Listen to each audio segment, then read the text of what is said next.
Existe uma verdade que o inferno conhece, mas que muitas igrejas se esqueceram de pregar. Nem todo cristão é um alvo. Na verdade, há uma lista de nomes que os demônios são proibidos de tocar. Isso te choca, deveria. Porque talvez você esteja se perguntando exatamente o oposto ao olhar ao seu redor. Você vê a devastação. Vê cristãos que parecem caminhar firmes e inabaláveis, como fortalezas espirituais, mesmo em meio ao caos, enquanto outros, talvez até você mesmo, vivem caindo, tropeçando nos mesmos erros, desanimando na primeira luta e sendo silenciosamente destruídos por dentro. Você já se fez a pergunta que ecoa no silêncio da sua alma por que alguns parecem intocáveis, enquanto eu me sinto tão vulnerável?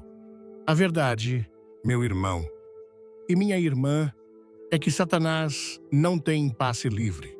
Ele não possui autoridade para invadir a vida de qualquer um que se diz de Deus. O que acontece é que o inferno respeita poder.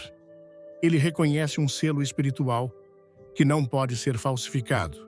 Existem cristãos que, por suas escolhas e sua postura, foram selados de uma forma que o mundo espiritual reconhece e teme. Eles não são alvos porque se tornaram território perigoso. Mas há também aqueles que, apesar de carregarem o nome de Cristo, vivem abrindo brechas, flertando com as trevas em segredo e se tornando alvos fáceis, presas previsíveis. Neste exato momento, uma batalha invisível está sendo travada pela sua alma, ou você se torna essa fortaleza inatingível no espírito, ou será apenas mais uma estatística, mais um julgado nas mãos do inimigo. Portanto, esta mensagem de hoje não é um convite para te acalmar, é uma convocação para te despertar. Ela vai revelar a verdade nua e crua, que pode ser a diferença absoluta entre a sua queda e a sua salvação eterna.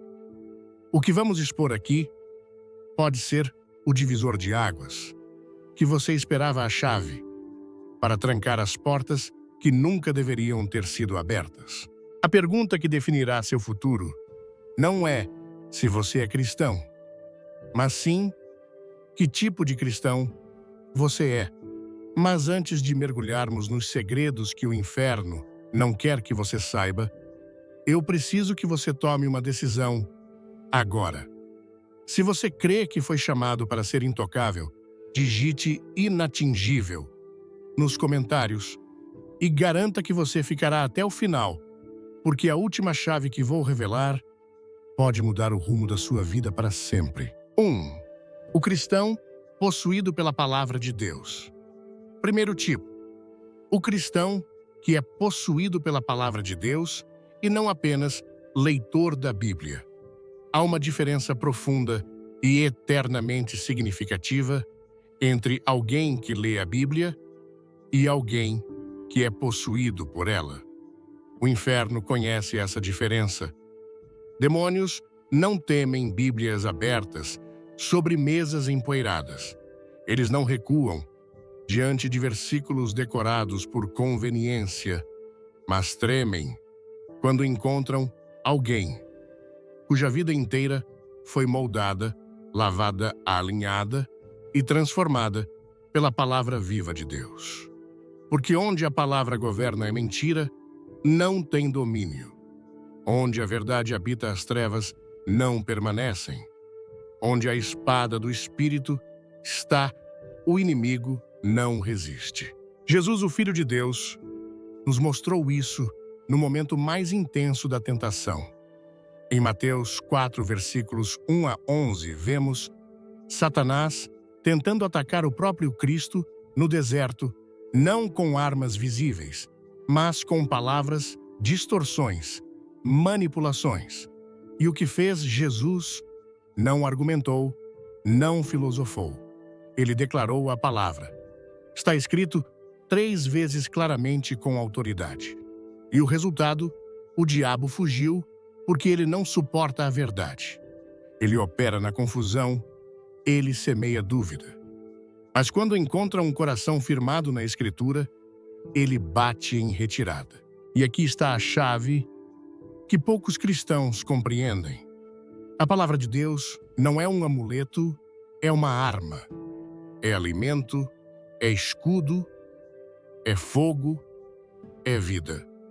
Há muitos que conhecem a letra, mas não conhecem o poder. Muitos sabem o texto, mas não vivem a essência. E é por isso que continuam sendo alvos fáceis. O diabo não teme crentes que carregam a Bíblia. Ele teme os que são carregados por ela. A diferença está em quem foi transformado por ela. Antes de começarmos, deixe um comentário com o número 1, se você quer ser transformado por esta mensagem. E não esqueça de se inscrever no canal, porque quando a palavra habita em alguém, ela altera o modo de pensar, falar, reagir, decidir amar e enfrentar. Ser possuído pela palavra é muito mais do que ter uma rotina de leitura. É quando cada versículo lido se torna um tijolo em sua armadura espiritual. É quando os princípios de Deus passam a governar suas escolhas. É quando a obediência se torna prazer e o pecado algo inconcebível. É quando a voz de Deus se torna mais alta do que qualquer tentação ou engano. É quando diante da dor você diz: está escrito, o Senhor é o meu pastor e nada me faltará. Salmos 23, versículo 1. Quando diante da injustiça, você responde: está escrito, a vingança pertence ao Senhor. Romanos 12, versículo 19. E quando o desespero bate sua alma, se levanta, está escrito, ainda que eu ande pelo vale da sombra da morte, não temerei mal algum. Salmos 23, versículo 4. Satanás não consegue permanecer onde há verdade estabelecida. Ele precisa de brechas, dúvidas, concessões.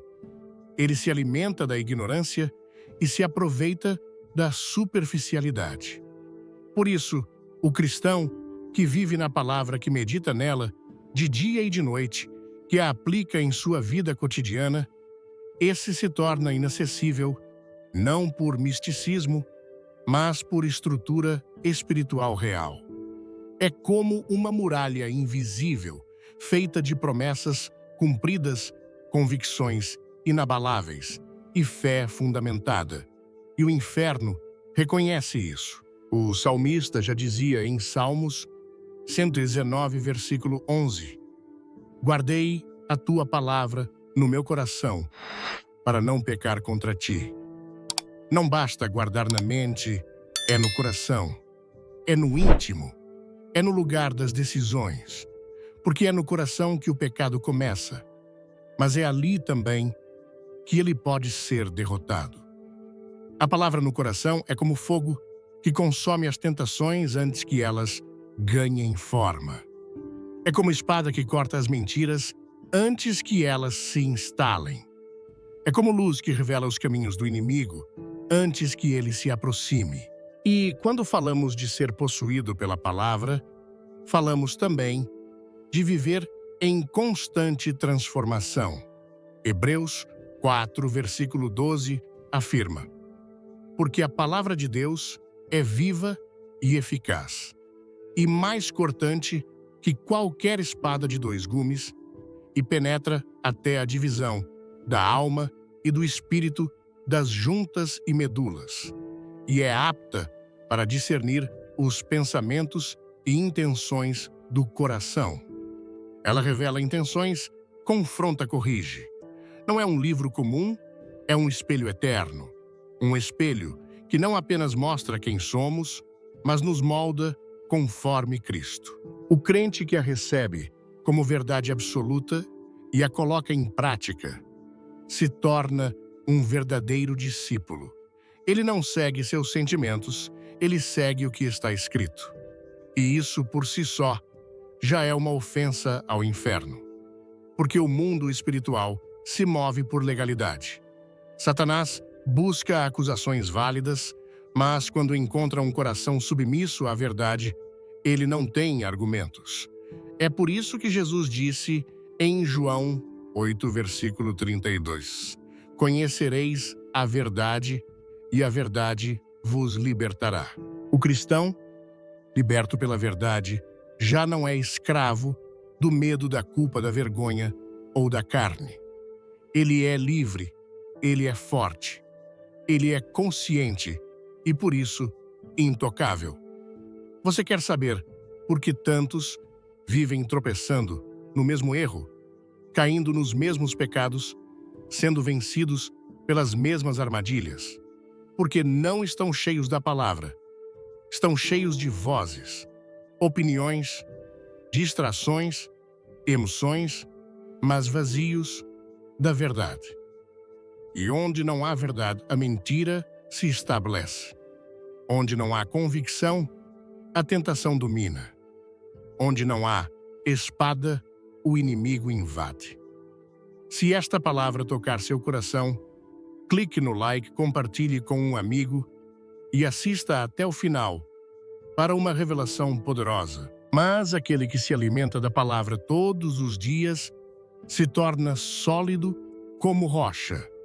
E o vento pode soprar a chuva, pode cair as águas, podem bater, mas a casa não cai, porque está firmada sobre algo eterno.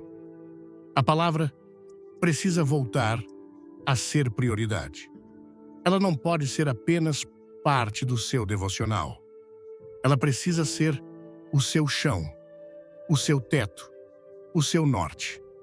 Ela deve guiar suas decisões, seus relacionamentos, seus negócios, seus pensamentos. Porque um crente sem palavra é como um soldado sem espada. É alvo fácil, é presa frágil. Mas um crente cheio da palavra é território perigoso para o diabo. Ele carrega fogo nos lábios, autoridade no espírito e firmeza na alma. E a pergunta que ecoa hoje é: o quanto da palavra habita em você, não o quanto você lê, mas o quanto você vive. Porque o que te protege não é o que está sublinhado na sua Bíblia, é o que está gravado no seu caráter. Satanás não recua diante de palavras bonitas, mas ele treme diante de um coração que decidiu crer, obedecer e permanecer. É tempo de voltar à Escritura, não para conhecê-la intelectualmente, mas para ser transformado por ela. Porque quando a palavra passa a viver em nós, deixamos de ser apenas leitores e nos tornamos espelhos da glória de Deus. E então, o inimigo reconhece: aqui eu não posso tocar. 2. O cristão que vive em santidade secreta. Segundo tipo, o cristão que vive em santidade secreta e não em aparência religiosa. A grande tragédia da nossa geração é confundir reputação com santidade. Enquanto a reputação é o que os homens veem, a santidade verdadeira é aquilo que Deus conhece no secreto. E é ali longe dos holofotes, onde ninguém aplaude, onde ninguém observa, que se constrói a fortaleza que impede o avanço do inimigo. É nesse lugar escondido da alma, onde decisões são tomadas, quando ninguém está olhando, que a verdadeira proteção espiritual é forjada. Porque o diabo não respeita imagem, posição ou discurso bonito. Ele reconhece integridade. Ele sente o cheiro da santidade. Ele enxerga quem vive de forma alinhada com o céu. Jó é o retrato vivo dessa realidade. Um homem comum que viveu entre nós, mas que possuía algo raro, um caráter irrepreensível diante de Deus. Em Jó 1, versículo 8, o próprio Senhor declara ao adversário: observaste o meu servo Jó, porque ninguém há na terra semelhante a ele, homem íntegro e reto, temente a Deus, e que se desvia do mal. E é logo em seguida, em Jó 1, versículo 10, que Satanás responde com uma frase reveladora: porventura, não o cercaste com uma cerca ao redor dele a sua casa e a tudo quanto tem? Aqui está o mistério revelado. Existe uma cerca espiritual que Deus levanta ao redor de quem vive em santidade secreta, e nem o diabo pode atravessá-la. Essa proteção não é fruto de palavras religiosas, mas de uma vida rendida. Jó não precisava exibir espiritualidade para os outros, porque o céu já havia dado testemunho sobre ele. E é esse tipo de crente que o inferno não consegue derrubar. Porque enquanto muitos estão preocupados com aparência, com status, com reconhecimento, com prestígio, os que vivem em santidade no íntimo estão sendo blindados pelo próprio Deus. Eles não precisam provar nada. Eles apenas vivem. Vivem com integridade, com temor, com coerência entre o que dizem e o que fazem. Quer fazer parte dessa jornada espiritual? Comente: eu creio. Inscreva-se e fique até o fim. Tem algo especial esperando por você. E aqui mora o grande perigo da religiosidade. Ela forma atores e não guerreiros. Forma gente que sabe impressionar no público, mas que cai no privado. Gente que sabe orar alto na congregação, mas vive negociando com o pecado no segredo. Gente que canta bem, prega bonito, mas quando ninguém está olhando, se entrega àquilo que desagrada ao Espírito Santo. E o resultado é devastador. Não há muralha, não há cerca, não há autoridade, e o inimigo entra. Santidade não é uma máscara, é uma escolha diária. E essa escolha é feita no escuro, no silêncio, quando ninguém está aplaudindo. É quando o celular está na mão e o Espírito Santo diz não.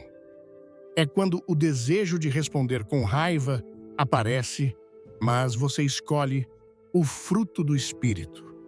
É quando ninguém veria, ninguém saberia, mas você decide obedecer mesmo assim.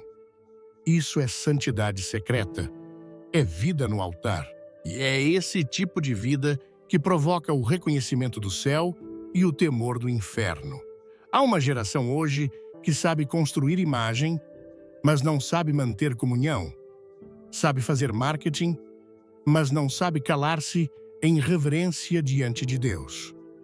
Sabe se posicionar nas redes sociais, mas não sabe se dobrar diante do trono. E é por isso que vivem vulneráveis. Não há cerca, não há autoridade, porque santidade não se publica, se vive. E se não houver verdade no secreto, o brilho no público não vale nada. O inimigo não respeita quem impressiona multidões. Ele teme quem agrada a Deus. A santidade de Jó não nasceu de rituais vazios. Ela era fruto de uma decisão de vida. Ele temia a Deus e se desviava do mal. Não apenas resistia ao pecado, ele o evitava. Ele não negociava. Ele não flertava com a tentação. Ele fugia. Isso é o que falta em muitos, o desvio. Porque hoje há quem ora, mas não fuja do mal. Há quem gel, mas mantenha alianças com aquilo que corrompe. E não há poder onde há contradição. Quando vivemos com o coração puro diante de Deus, mesmo que tudo desmorone ao nosso redor, há uma segurança espiritual que nos sustenta. Jó perdeu tudo, bens, filhos, saúde, mas não perdeu sua posição diante de Deus. E isso foi suficiente. Mesmo no pó e na cinza, ele manteve sua integridade, porque ela não dependia de circunstâncias, era uma escolha de alma, era a aliança com o céu. E Satanás, mesmo com toda a sua fúria, não conseguiu corromper o que havia dentro dele. O desafio hoje é claro. Você vive santidade de verdade ou uma performance espiritual? O que você faz quando ninguém vê? Quais decisões você toma quando está sozinho? A vida secreta de um homem é o que define sua verdadeira força espiritual. Porque é ali que Deus sonda, é ali que o inimigo tenta entrar, é ali que se forma a cerca ou a brecha. E se o que há em você, no oculto, for verdadeiramente consagrado, o céu te guardará. A santidade não é opcional, ela é um chamado. Hebreus 12, versículo 14 declara: segui a paz com todos e a santificação, sem a qual ninguém verá o Senhor. Isso não é uma sugestão, é um alerta. Quem não anda em santidade está espiritualmente cego. Não vê a glória, não percebe os ataques, não discerne os perigos e por isso cai. Por isso, vive de aparência de instabilidade, de ciclos de queda. Mas aquele que decide viver separado para Deus, mesmo no meio da corrupção, encontra força para resistir. Não se trata de perfeição, trata-se de decisão. Deus não busca santos por mérito. Ele busca corações quebrantados, dispostos a serem transformados. E quando essa decisão é tomada, algo acontece no mundo espiritual. Deus levanta muros, o céu se alinha, o inimigo perde acesso. Porque santidade é o ambiente onde Deus habita, e onde Deus está, o mal não permanece. Se você sente que esta mensagem é para você, deixe um like, se inscreva e compartilhe para abençoar alguém hoje. Se você deseja ser intocável, não busque visibilidade, busque pureza. Não deseje aplausos, deseje aprovação divina. Não corra atrás de títulos, corra para o altar, porque é na entrega, no quebrantamento, na escolha diária, pelo que é santo, que a proteção espiritual é estabelecida. E quando isso acontece, o próprio Deus diz ao inimigo: você viu o meu servo. E nesse momento, você se torna inatingível, não porque é forte, mas porque decidiu viver diante do santo. E Satanás reconhece essa marca. 3.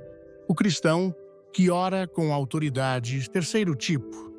O cristão que ora com autoridade e não por obrigação religiosa.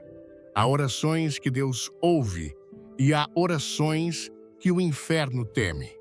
E estas últimas não nascem de lábios apressados ou de corações mornos, mas de almas rendidas, conscientes de sua posição espiritual e da autoridade que carregam em Cristo. O diabo não teme palavras repetidas, longas repetições ou frases bonitas. Ele treme diante de um crente que dobra os joelhos com fé viva, boca sincera e espírito inflamado pelo fogo do altar. Esse tipo de oração não apenas toca os céus, ela fere o reino das trevas e abre caminho para o agir de Deus. A oração verdadeira é mais do que dever, é arma de guerra. É na oração que batalhas invisíveis são vencidas. Muralhas caem, correntes são quebradas, doenças recuam, portas se abrem e espíritos malignos são expulsos. Mas nem toda oração carrega essa força. Só tem autoridade espiritual quem ora com retidão, com alinhamento com fé. Tiago 5, versículo 16 declara: a oração de um justo pode muito em seus efeitos. Não é a oração de qualquer um, mas a de quem anda em comunhão com o Altíssimo. Elias, em sua humanidade, nos mostra o que um homem comum pode fazer quando está conectado com Deus. A Bíblia diz, em Tiago 5, versículos 17 e 18, que ele era sujeito às mesmas paixões que nós, ou seja, sentia medo, cansaço, angústia. Mas quando ele orou, o céu se fechou por 3 anos e meio. E quando ele orou novamente, a chuva voltou. Ele não tinha exército, não tinha posição política, mas tinha joelhos dobrados, coração quebrantado e espírito alinhado com o trono. Um homem. Só em oração parou um país. E isso basta para nos fazer perguntar que tipo de oração temos feito. Orar por costume é inofensivo ao inferno. Orar com pressa, como quem recita um dever, não move nada. Mas quando a oração vem de um espírito que conhece a autoridade de Cristo, que ora com base na palavra, com fé firme e vida consagrada, o reino das trevas treme. Há cristãos que, quando começam a orar, os céus se abrem, os anjos se posicionam e os demônios recuam, porque não se trata de quem eles são por fora, mas de quem eles são no espírito. E isso nos alerta para um erro sutil, o hábito religioso de orar sem espírito. Muitos fazem da oração uma formalidade, uma obrigação. Oram porque têm que orar, mas não sabem por que oram. E mais grave, não creem no que estão dizendo. Palavras soltas, frases vazias, pedidos sem fé. Tudo isso soa como um eco no deserto espiritual. Mas aquele que ora com autoridade, ora com convicção. Ele sabe quem está ouvindo e sabe também quem está resistindo. Ele ora como quem entra numa guerra, não como quem cumpre um protocolo. Ele sabe que está pisando em campo de batalha espiritual. Em 1 Reis 18, versículos 20 a 40, vemos Elias enfrentando os profetas de Baal. Enquanto eles gritavam, se cortavam e invocavam seus deuses falsos, Elias, em um único clamor, com confiança e reverência, chamou o fogo do céu, e o fogo veio. O que diferenciava Elias não era seu talento, mas sua intimidade com Deus. Ele não gritava para ser ouvido. Ele clamava com autoridade, porque já vivia em obediência. Antes de tudo, comente amém. Se você crê no poder de Deus, inscreva-se e assista até o final para uma surpresa que vai impactar sua vida. Isso nos ensina que a autoridade na oração não é uma fórmula, é um reflexo da vida com Deus. Muitos querem orar com poder, mas vivem em rebeldia. Querem mover os céus, mas não obedecem à voz do Espírito. E a verdade é que o céu só responde ao coração quebrantado. A oração com autoridade nasce da renúncia da santidade, do arrependimento constante. Não há autoridade verdadeira sem submissão, porque o diabo conhece as vozes que falam com base na carne e reconhece aquelas que falam como filhos legítimos do reino. E ele só obedece quando ouve quem está debaixo da autoridade de Cristo. Esse é o tipo de oração que ergue muralhas em volta da casa, que protege os filhos, que desfaz armadilhas, que bloqueia ataques. É como fogo no ambiente espiritual. E por isso, o cristão que ora com autoridade não é qualquer um. Ele é um terror para o inferno. Onde ele pisa, há mudança. Onde ele clama, há libertação. Onde ele intercede, algo acontece porque ele não depende da emoção. Ele ora com base na palavra. E a palavra é a espada que corta as trevas. A oração precisa voltar a ser prioridade, não como um peso, mas como uma arma, como fôlego, como sobrevivência. O crente que não ora é como um soldado que entra em guerra sem munição. Vive caindo, vive confuso, vive fraco, porque não fala com o general. Mas aquele que faz da oração seu lugar secreto se torna inabalável. Ele não é dominado pelos ventos da dúvida. Ele não é abalado pelas ameaças do inimigo, porque ele já falou com Deus. E quando alguém fala com Deus de verdade, ele volta diferente. O inimigo quer te distrair. Ele quer que você ore com pressa, que você troque oração por entretenimento, que você dependa da oração dos outros, mas não desenvolva sua própria vida de clamor. Porque ele sabe, um cristão que ora é incontrolável para as trevas. Ele sabe que quando você fechar a porta do quarto e se ajoelhar com fé muralhas, vão cair correntes, vão romper, e a voz de Deus vai se manifestar. A pergunta que ecoa é: você ora com autoridade ou apenas por costume? Suas orações têm provocado movimento espiritual ou são apenas ruído no céu? Porque oração sem fé é barulho, mas oração com fé é impacto. E oração com fé, com obediência, com autoridade, muda atmosferas, quebra cadeias, silencia o inimigo. E talvez seja por isso que Satanás faz tudo para te manter longe da oração. Porque ele sabe que no dia em que você entender o poder que há em falar com Deus de verdade, a sua vida nunca mais será a mesma. Ele sabe que um joelho dobrado com sinceridade derrota mais do que 1000 palavras ditas em público. E é por isso que o Espírito Santo te chama. Volte a orar. Não com medo, mas com fé. Não com culpa, mas com ousadia. Não com religiosidade, mas com autoridade. Porque o céu está ouvindo e o inferno está prestando atenção. 4. O cristão que rompe com as trevas. Quarto tipo. O cristão que rompe com as trevas e não mantém alianças ocultas. Não há meio termo entre a luz e as trevas. Ou você está de um lado, ou está do outro. Não existe neutralidade no mundo espiritual.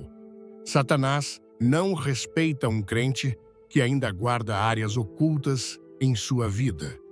Pequenas concessões, pecados, tolerados, alianças secretas que ninguém vê, mas que ele conhece.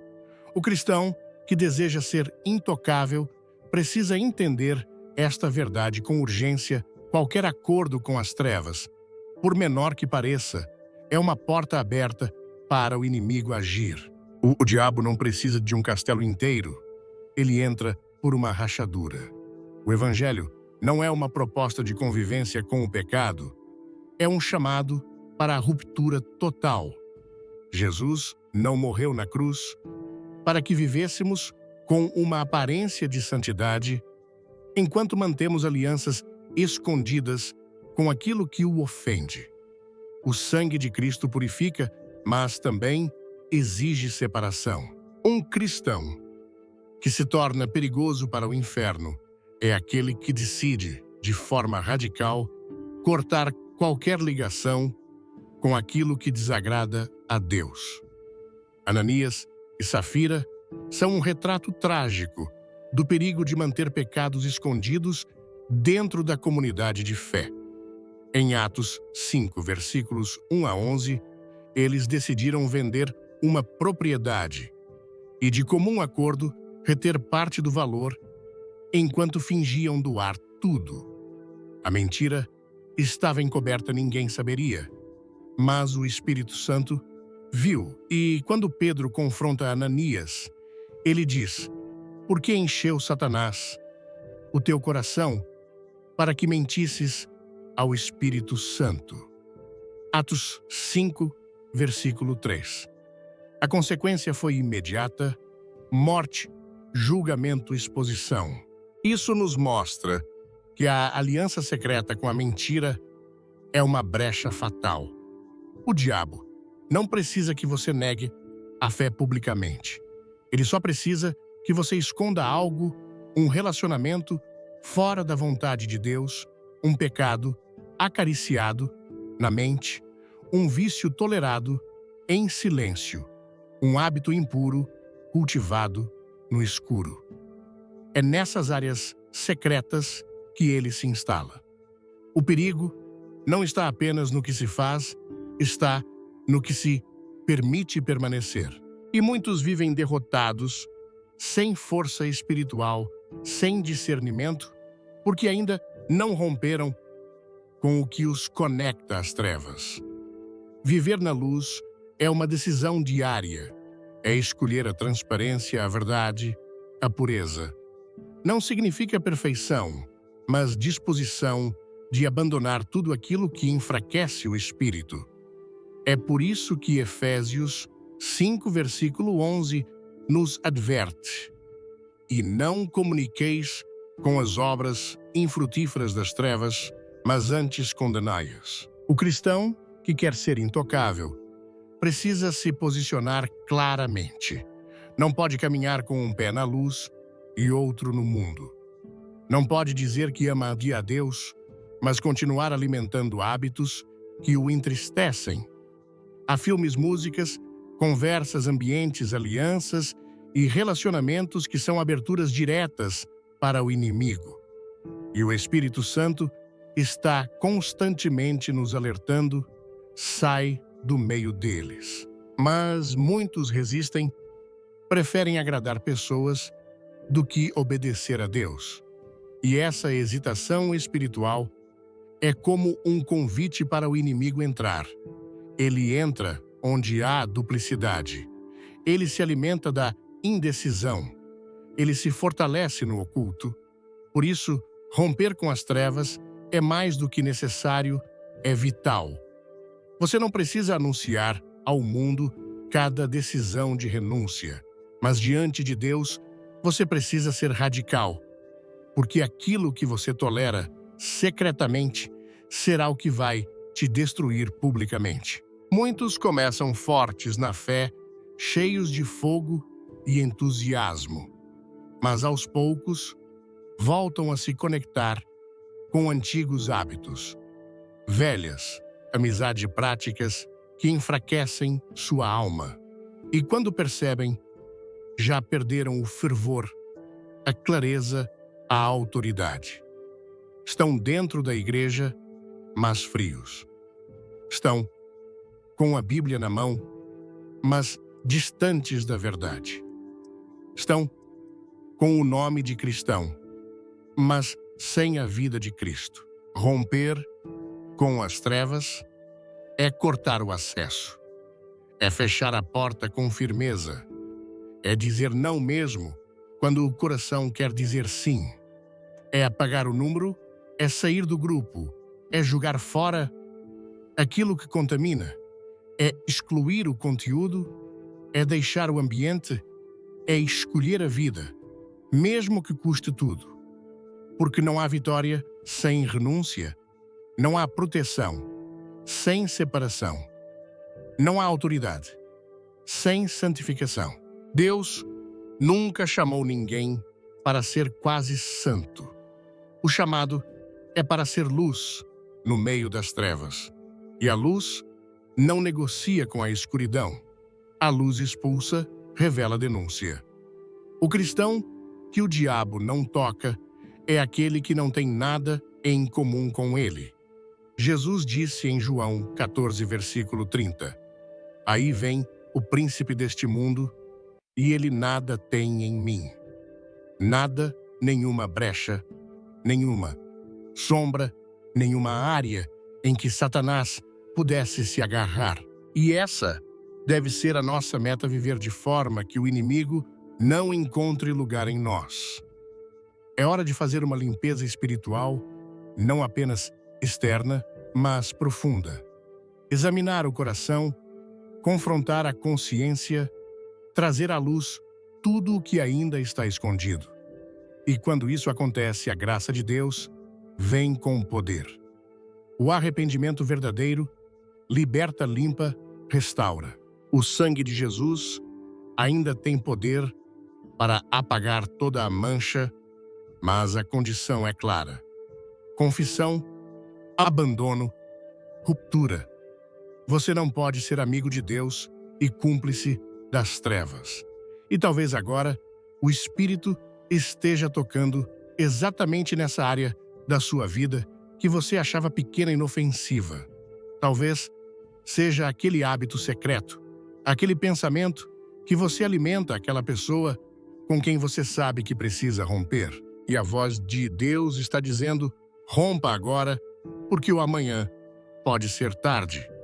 O pecado que hoje é tolerado amanhã será uma prisão. Mas se você decidir andar na luz, mesmo com lutas, mesmo com fraquezas, Deus te guardará. Não há meio caminho para quem quer ser intocável. Não há meio arrependimento, meio compromisso, meio renúncia. Ou você rompe com as trevas, ou será dominado por elas. Mas, se você decidir ainda hoje colocar tudo diante de Deus, confessar, renunciar, abandonar, então o inimigo perderá o direito que tinha sobre sua mente, suas emoções, sua casa, sua fé, e o céu te levantará com autoridade e paz. Essa é a escolha dos fortes, dos que entenderam que não dá mais para negociar com o pecado.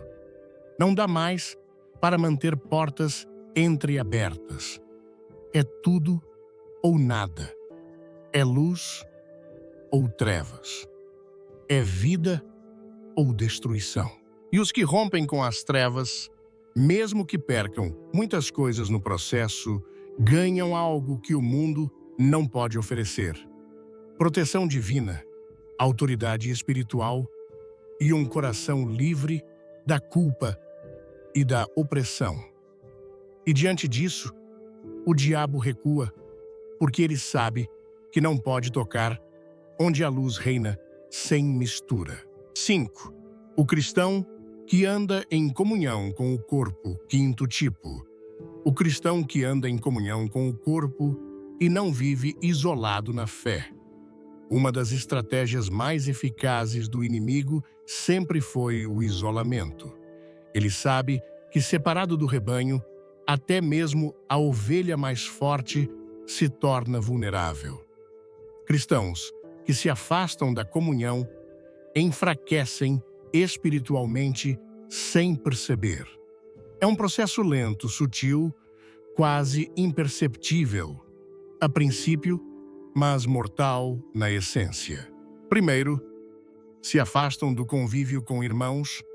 Depois, evitam exortações, rejeitam correções e, por fim, tornam-se presas fáceis para o engano, a tentação e a opressão. A Bíblia nunca chamou ninguém para viver a fé sozinho. O plano de Deus sempre foi um povo, um corpo, uma família. Cristãos isolados são alvos preferidos de Satanás. Ele os cerca com mentiras, alimenta ressentimentos, semeia desconfiança e os faz pensar que são autossuficientes. Mas o cristão que caminha em comunhão, que se submete, que compartilha, que se deixa edificar, esse é protegido por uma unção que flui do corpo. Não estamos falando de uma simples participação em cultos. Estamos falando de uma vida comprometida com os irmãos enraizada na vida da igreja, conectada com a verdade, com amor e com responsabilidade mútua. Jesus advertiu Pedro de forma direta e reveladora em Lucas 22, versículos 31 e 36. Simão, Simão, eis que Satanás vos pediu para vos peneirar como trigo, mas eu roguei por ti, para que a tua fé não desfaleça. O inimigo queria peneirar, balançar a fé de Pedro, mas havia alguém intercedendo. E essa é a beleza da comunhão. Quando você está fraco, há alguém de joelhos por você. Quando você vacila, há alguém te levantando. Isso é proteção espiritual. É rede de sustento. É blindagem coletiva. Quem caminha só escolhe viver sem cobertura. Quem rejeita o corpo, rejeita a força que Deus derramou sobre a igreja. Não é possível ser um cristão intocável, vivendo em independência espiritual. O orgulho de caminhar sozinho, de não prestar contas, de não se submeter, é um dos maiores perigos da vida cristã.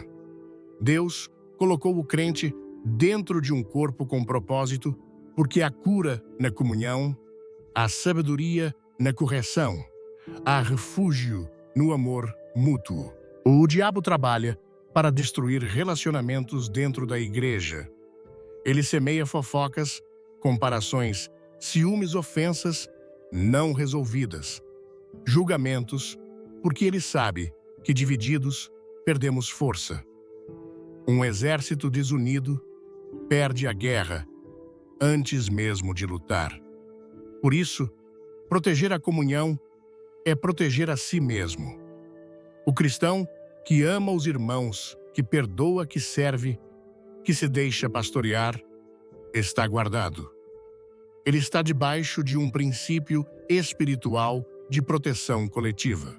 É na comunhão que somos confrontados e moldados. O ferro afia o ferro. E embora isso doa às vezes, é necessário porque ninguém vê o próprio ponto cego. Precisamos de irmãos que nos digam a verdade, que nos alertem quando estamos desviando, que nos puxem de volta para a luz quando começamos a escurecer por dentro. A exortação, quando feita em amor, é vida. E só quem valoriza isso se mantém em pé. Há também uma unção, que só é liberada quando estamos juntos. Salmos 133, versículos 1 a 3, declara: Ó quão bom e quão suave é que os irmãos vivam em união, porque ali o Senhor ordena a bênção e a vida para sempre. Deus ordena a bênção onde há unidade, onde há comunhão sincera. Isso significa que há níveis de graça, de força espiritual e de manifestação divina que só experimentamos quando estamos em comunhão verdadeira com o corpo de Cristo. Muitos pensam que por conhecerem a Bíblia, por orarem sozinhos ou por terem experiências espirituais isoladas, podem desprezar a vida em comunidade. Mas isso é um engano sutil e destrutivo, porque a plenitude do crescimento espiritual só acontece dentro do corpo. Somos membros uns dos outros. E o membro que se desliga do corpo apodrece, perde o fluxo de vida. E por mais que tente sobreviver, definhará. A proteção espiritual está em permanecer conectado mesmo nas dificuldades. O inimigo tenta convencer que é melhor se afastar do que perdoar, que é mais seguro ficar sozinho do que se relacionar com pessoas imperfeitas, que é mais fácil andar com Deus sem se envolver com a igreja. Mas isso é uma armadilha. O plano de Deus é a igreja. E mesmo com todas as falhas humanas, é no meio do povo que Deus se manifesta, corrige, consola e fortalece. Não há lugar mais perigoso do que estar longe do rebanho. E não há lugar mais seguro do que caminhar junto, ainda que entre feridos e imperfeitos. O cristão que Satanás não toca é aquele que ama o corpo, que honra seus irmãos, que não alimenta a divisão, que busca a unidade, que serve com humildade, que se deixa ajudar. Ele está coberto porque o Espírito Santo age poderosamente na coletividade. Ele derrama dons diferentes, mas que se completam. Ele dá discernimento, a uns sabedoria, a outros fé, a muitos, para que juntos sejamos guardados e edificados. A comunhão nos equilibra, nos protege e nos prepara. Se você tem vivido isolado, desconfiado, indiferente ao corpo, essa é a hora de voltar. O isolamento não é segurança, é risco. O afastamento não é liberdade, é exposição. O orgulho espiritual de andar sozinho é o que antecede a queda. E o diabo sabe disso. Ele ataca quando você está distante, enfraquecido, sem apoio. Mas quando você está cercado, coberto, posicionado junto aos irmãos, há uma muralha espiritual ao seu redor. E mesmo quando falhar, porque todos falhamos, haverá alguém para te levantar. Mesmo quando chorar, haverá alguém para te consolar. Mesmo quando duvidar, haverá uma palavra profética que reacende sua fé. Essa é a beleza da comunhão. Ela nos cura, nos sustenta, nos mantém firmes até o fim. E o inimigo sabe que um corpo unido, saudável, cheio do Espírito e do amor fraterno, é indestrutível. Ele pode atacar, mas não pode penetrar. Você não foi chamado para andar sozinho, foi chamado para ser parte de algo maior, parte do reino, parte da família de Deus. E essa escolha de permanecer ligado, mesmo quando for difícil, é o que te protegerá nas batalhas mais intensas. Porque onde há comunhão, há cobertura, e onde há cobertura, o maligno não toca. 6. O cristão que morre para si. Sexto tipo. O cristão que morre para si e vive totalmente para Cristo. Não há lugar mais seguro no mundo espiritual do que estar crucificado com Cristo. Quando um homem decide morrer para si, para seus desejos, para sua glória, para sua própria vontade, ele se torna intocável na alma, porque já não vive mais por este mundo, já não busca agradar a carne, nem se curva aos aplausos dos homens, nem teme a perda, nem se alimenta da vaidade. Ele vive totalmente para Cristo e, por isso, o inimigo não encontra brechas, nem argumentos, nem acesso. Paulo declarou com autoridade em Gálatas 2, versículo 20. Fui crucificado com Cristo e já não vivo eu, mas Cristo vive em mim. E a vida que agora vivo na carne, vivo-a na fé do Filho de Deus, o qual me amou e se entregou a si mesmo por mim. Esse é o ápice da maturidade espiritual. Um homem crucificado não responde aos insultos, não defende o ego, não negocia seus valores, porque ele está morto, e sua vida agora é escondida com Cristo em Deus. E Satanás não toca onde Cristo reina com exclusividade. O problema é que muitos querem a proteção de Deus sem a rendição total. Querem ser blindados do inferno, mas ainda alimentam o orgulho, o controle, o desejo de domínio, o apego a si mesmos.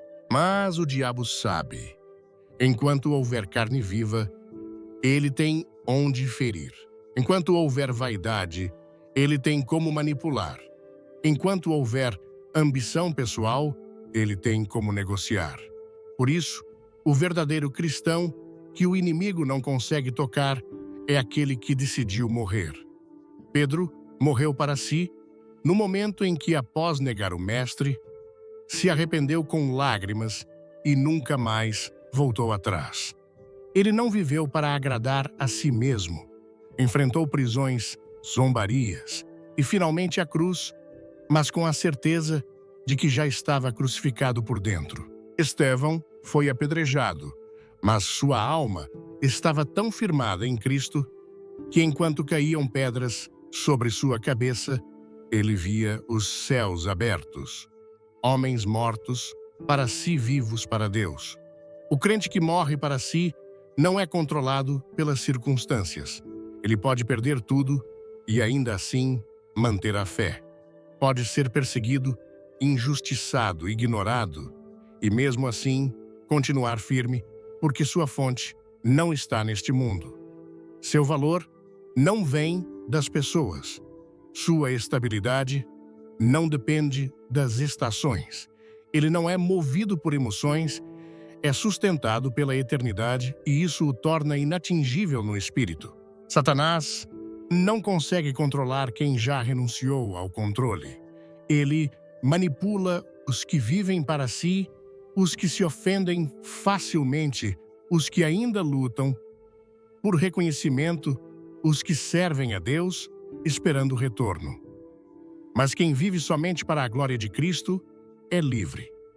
Não se desespera com perdas, nem se exalta com ganhos, porque tudo já foi entregue no altar. E o altar é o lugar onde o ego morre. Muitos vivem vulneráveis, não por falta de oração, nem por ausência de conhecimento bíblico, mas porque ainda não se renderam totalmente, ainda guardam áreas reservadas, ainda querem manter o governo da própria vida e, por isso, vivem em conflito. Querem a bênção de Deus sem a cruz de Cristo. Querem a autoridade espiritual sem a morte do eu. Mas não há coroa sem cruz. Não há glória sem renúncia. Não há vitória sem entrega.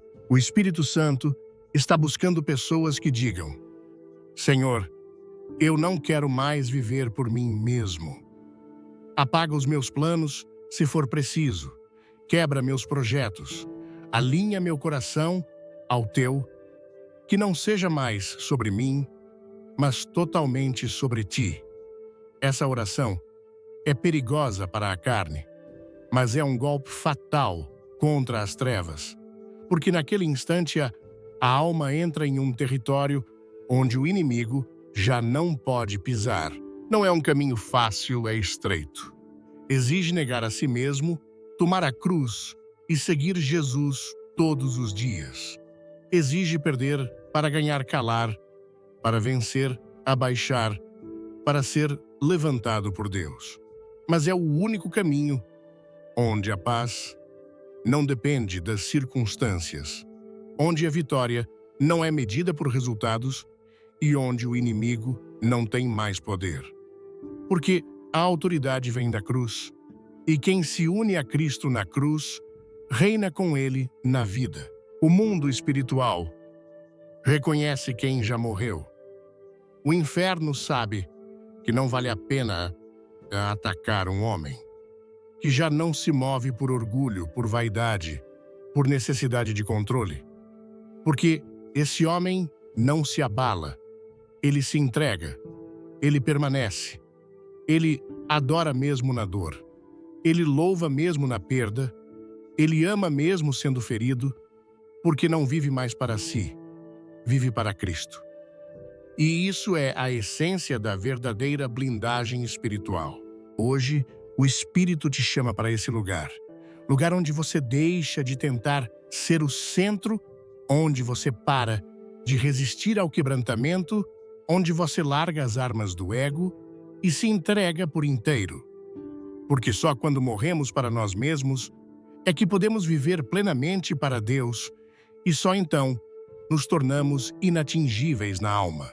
Chega um momento, meu irmão, minha irmã, em que a palavra não pode mais ser apenas ouvida. Ela precisa ser vivida. Tudo o que o Espírito Santo nos revelou até aqui não foi apenas para informar a sua mente, mas para incendiar a sua alma e transformar radicalmente o seu destino.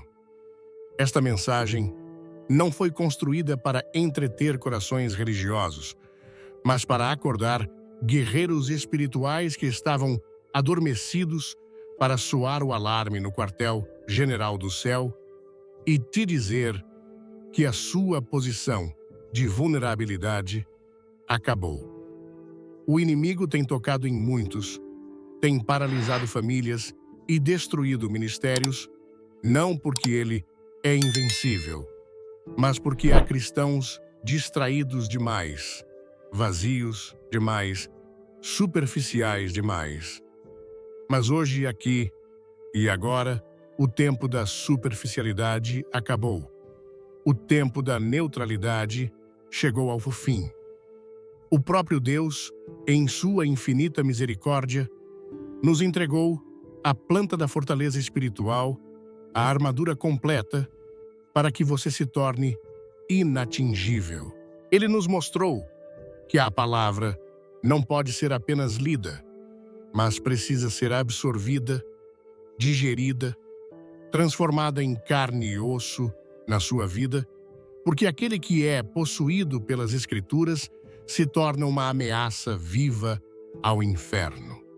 Em seguida, o Senhor nos mostrou que a santidade secreta, aquela vivida longe dos aplausos, quando ninguém está olhando, é o escudo invisível que o inimigo não pode atravessar.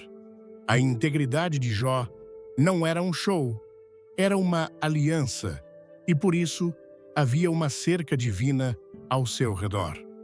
O que te protege não é a eloquência, mas a pureza de um coração que vive para ele no secreto. Fomos confrontados também sobre o poder da nossa oração. Não a oração automática religiosa e apressada, mas aquela que carrega a autoridade de um filho legítimo do reino. Elias, um homem, como nós, fez os céus obedecerem, porque ele não orava por obrigação. Ele clamava com um coração limpo e uma fé que movia a mão de Deus. Suas orações têm mudado ambientes ou apenas ocupado seu tempo, porque o cristão que ora com autoridade move o céu no silêncio do seu quarto. E então, a palavra nos levou a uma das verdades mais sérias e urgentes. O cristão que verdadeiramente rompe com as trevas é aquele que vive em liberdade real. Não há como desejar a proteção de Deus enquanto se alimenta em segredo daquilo que contamina a alma. Ananias e Safira tentaram viver com um pé na luz e outro nas sombras, e o resultado foi fatal. Não se pode brincar com o que é santo. A renúncia ao pecado não é uma opção, é a condição para a proteção. O Espírito nos alertou que essa proteção não é apenas pessoal, ela também é coletiva. O crente que caminha isolado, orgulhoso e independente está escolhendo a vulnerabilidade, mas aquele que permanece em comunhão, em submissão, em perdão, está coberto por uma unção poderosa que flui do corpo de Cristo. Pedro quase foi peneirado por Satanás, mas a intercessão e a comunhão o mantiveram de pé. Talvez você só esteja de pé hoje porque alguém em algum lugar orou por você. Valorize a igreja, abrace seus irmãos, pois na comunhão há vida, cura e uma fortaleza coletiva. E então, como o ápice de toda essa revelação, o Senhor nos levou ao lugar onde tudo se resume ao ponto final da nossa força e o início do poder dele, a cruz. Morrer para si mesmo e viver totalmente para Cristo. Não existe cristão mais blindado, mais perigoso para o inferno do que aquele que já morreu para este mundo. Ele não se ofende com críticas, não negocia a verdade. Por aceitação, não teme o futuro, porque sua vida, seus sonhos e sua vontade já foram entregues no altar. E onde há entrega total, habita a paz de Deus. Onde há rendição completa, manifesta-se a autoridade do céu. O inferno recua diante de um coração crucificado, porque ali não há mais ego para ferir, não há mais vaidade para manipular, não há mais orgulho para inflamar. Só há Cristo. E agora, diante de tudo isso, você precisa fazer uma escolha. A decisão é sua e intransferível. Você seguirá como está, vulnerável, distraído, vivendo uma fé superficial que não assusta o inferno, ou vai se levantar hoje como alguém que o diabo reconhece, mas não pode tocar? Esta mensagem não foi para ser admirada.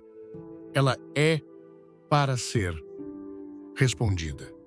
O céu está esperando a sua decisão e o inferno também.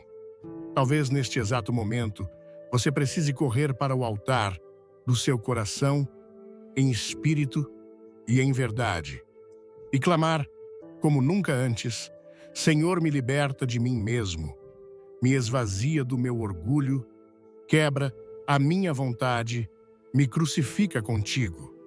Me dá uma nova mente, uma nova vida, um novo coração. Eu não quero mais ser um cristão comum, um alvo fácil. Eu decido hoje ser um guerreiro que vive tão alinhado contigo que o inferno me reconheça, mas não me toque. Porque no fim das contas, meu amado, não se trata de ter uma fé bonita, mas de ter uma fé real. Uma fé que o inimigo reconhece, uma fé que resiste ao dia mau, uma fé que não se vende, que não se dobra, uma fé que persevera até o fim. E esse tipo de fé está disponível agora, não para os perfeitos, mas para os decididos, para os que se cansaram de viver no meio termo, para os que estão famintos por serem cheios, protegidos e poderosamente usados por Deus, não amanhã, mas hoje. E sobre estes, a palavra de Deus declara com autoridade final em 1 João 5,18: Aquele que nasceu de Deus o guarda e o maligno não lhe toca. Que essa promessa seja o selo sobre a sua vida, sua casa, a sua mente e sua alma.